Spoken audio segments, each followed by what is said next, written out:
Soul Garden. Live, love, be. Hey there, Cancer, and welcome now to Tuesday. Well, looks like you might be irritable with a good chance of temper tantrums for the Cancers. Be careful, Cancer. It's a setup from the universe.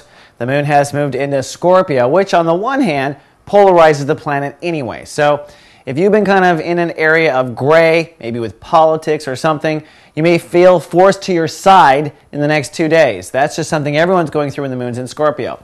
Second, you will get a little bit of a break from picking up on the world stuff, and you'll be a little bit more self-centered emotionally for the next 2 days. So that's kind of a setup in itself. And then thirdly, Mercury is in retrograde and Mars is ruling the day. So that's a real tense setup. Let me explain how it all works. Now, with the moon in Scorpio, it does kind of highlight the Cancer's inner child.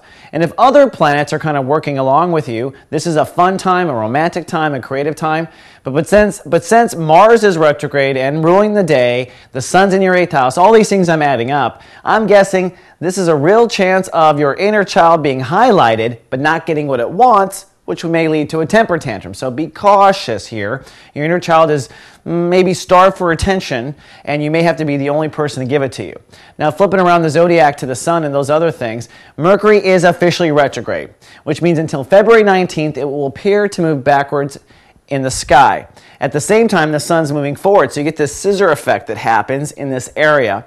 And this area for you deals with intimacy, boundaries, and who you trust and who you don't. So, if you have some intimacy issues, you probably aren't aware of it, because if you were, I don't think the universe would give you a Mercury retrograde to look at it. Because Mercury retrograde, remember, Mercury already went through this space. Now it's going to go backwards, then it's going to go forward. So you've been like, you wrote it, you rewrote it, and you wrote it again. That's a lot of focus from one planet, usually indicating that the sign had a lot of work to do in that area. And that often indicates with intimacy that you may think you're betrayed in order to think about betrayal, when in fact you may not be betrayed. So no matter how intense your emotions may be, I would certainly ask questions first before shooting. All right, Cancer, that's all I got for the day. I'll see you tomorrow with more. Live, love, be.